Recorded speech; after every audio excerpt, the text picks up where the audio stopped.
Assalamualaikum warahmatullahi wabarakatuh. Baik, perkenalkan kami dari kelompok 4 akan melakukan simulasi penyelesaian sengketa melalui metode konsiliasi. Selamat menyaksikan.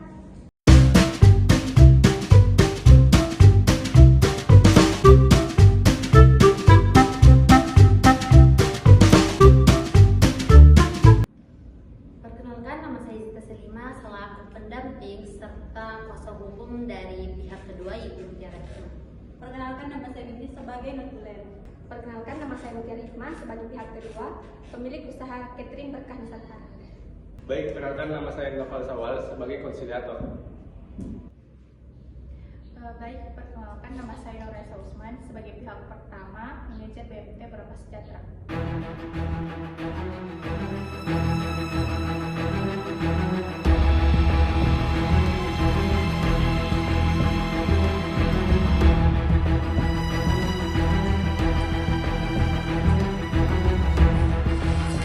Assalamualaikum warahmatullahi wabarakatuh. Waalaikumsalam warahmatullahi wabarakatuh. Sebelumnya, terima kasih sudah hadir pada sesi konsiliasi hari ini. Perkenalkan, nama saya Noval Sawal, bertindak sebagai konsiliator yang netral dan tidak memihak pada kedua belah pihak. Sebelum kita mulai, saya persilakan kepada saudara Windy sebagai non-tulen untuk membacakan tata tertib jalannya konsiliasi ini. Terima kasih kepada Pak. Sebelumnya perkenalkan, nama saya Windy sebagai petulis yang akan mencatat seluruh jalannya proses konsiliasi ini. Adapun di sini tata tertibnya, yang pertama itu proses ini bersifat rahasia dan tidak untuk disebarluaskan ke pihak luar. Dan yang kedua, kedua belah pihak berhak menyampaikan pandangannya secara bergantian dan tidak saling memotong pembicaraan. Dan yang ketiga, segala usulan dari konsiliator sifatnya hanya masukan. Keputusan akhir tetap sepenuhnya berada di tangan para pihak. Dan yang terakhir yaitu apabila kesepakatan tercapai, maka akan dituangkan dalam akta perdamaian yang ditandatangani bersama.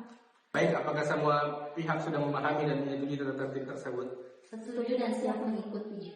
Saya juga sudah setuju dan siap mengikuti. Selanjutnya, mari kita saling berkenalan supaya proses ini lebih nyaman. Saya persilakan kepada pihak satu terlebih dahulu. Terima kasih. Sebelumnya, perkenalkan, nama saya Nur Raisa. Saya menjabat sebagai manajer BMT Berkah Sejahtera. Saya hadir di sini mewakili perusahaan saya sebagai Syabibul Mal atau pemberi modal dalam akad pembiayaan yang akan menjadi pokok sengketa pada hari ini. Terima kasih kepada Bu Nuraisa. Selanjutnya dari pihak 2, saya persilakan. Perkenalkan, nama saya Mutiara Hikmah. Saya pemilik usaha catering Berkah Nusantara. Saya adalah mudarris atau pengelola dana dalam akad pembiayaan yang sedang dipersengketakan. Perkenalkan, nama saya Zita Selima, saya hadir sebagai pendamping sekaligus juga kuasa hukum Bu Mutiara pada sesi konsiliasi hari ini. Tugas saya membantu Bu Mutiara menyampaikan duduk perkara secara runtut dan memastikan hak-hak beliau tersampaikan dengan baik. Baik, terima kasih atas perkenalannya. Mari kita lanjutkan ke pemaparan masalah dari masing-masing pihak. Bu Nuraisa selaku perwakilan BMT Berkah Sejahtera untuk menyampaikan permasalahan terlebih dahulu. Sebelumnya terima kasih Pak. Jadi begini, pada Januari 2025 kami memberikan pembiayaan mudarabah sebesar 50 juta rupiah kepada Bu Mutiara untuk usaha cateringnya dengan nisbah 70/30. 8 bulan berjalan lancar, tapi sejak bulan ke-9 setoran bagi hasil itu terhenti selama 2 bulan. Kami dengar ada kebakaran di dapur produksi, tapi kami tidak mendapatkan laporan atau konfirmasi dari Bu Mutiara sendiri. Jadi kami khawatir ini akan menjadi masalah kepatuhan dan presiden bagi nasabah lain jika tidak ditindaklanjuti dengan tegas. Baik, saya catat dari inti jabatan Ibu adalah ketiadaan informasi transparan mengenai penyebab kerugian, bukan semata-mata soal keterlambatan pembayaran sendiri. Betul Bu? Betul sekali Pak. Sekarang giliran Bu Mutiara untuk menyampaikan penjelasan dari sisi. Terima kasih Pak. Jadi benar, bulan lalu dapur produksi saya kebakaran kecil karena korsleting listrik. Alat minta rusak, produksi berhenti 3 minggu dan omset turun drastis. Saya akui, saya belum sempat menyampaikan laporan tertulis ke BMT karena fokus mengurus perbaikan dan pesanan yang tertunda. Tapi ini murni musibah, bukan karena saya lalai mengelola usaha. Saya keberatan harus mengembalikan modal secara penuh, karena itu justru akan membuat usaha saya benar-benar berhenti dan saya tidak akan sanggup membayar sama sekali.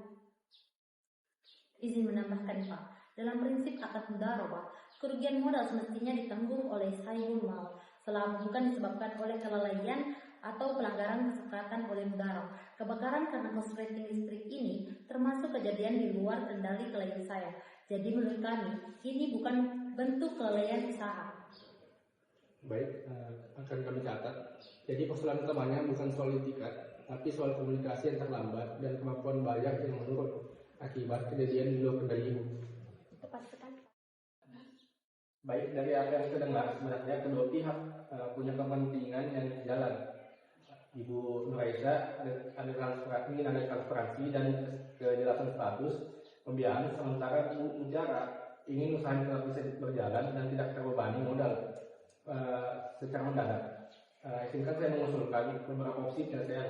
Yang pertama, Ibu Mutiara menyampaikan bukti kejadian kebakaran berupa foto, laporan RT setempat atau nota servis alat sebagai dasar objektif bahwa kerugian bukan karena klien usaha.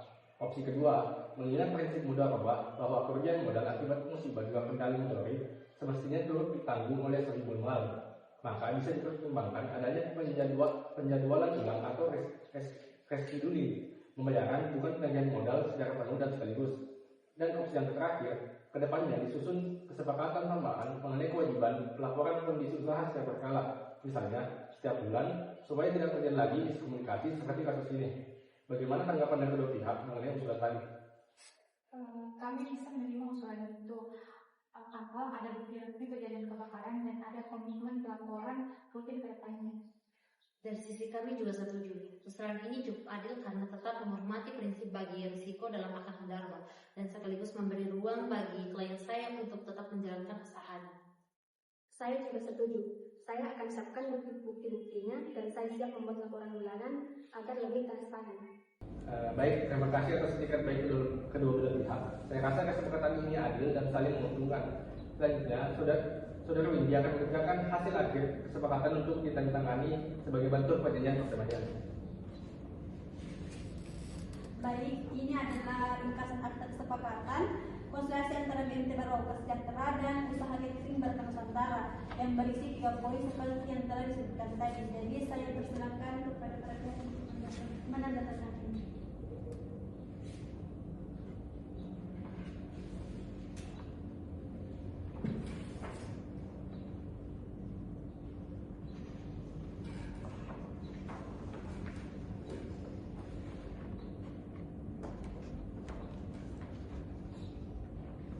Baik, karena akta sudah ditandatangani, maka sengketa antara kedua belah pihak dinyatakan selesai secara musyawarah. Terima kasih atas kerjasama semua pihak. Assalamualaikum warahmatullahi wabarakatuh. Waalaikumsalam warahmatullahi wabarakatuh.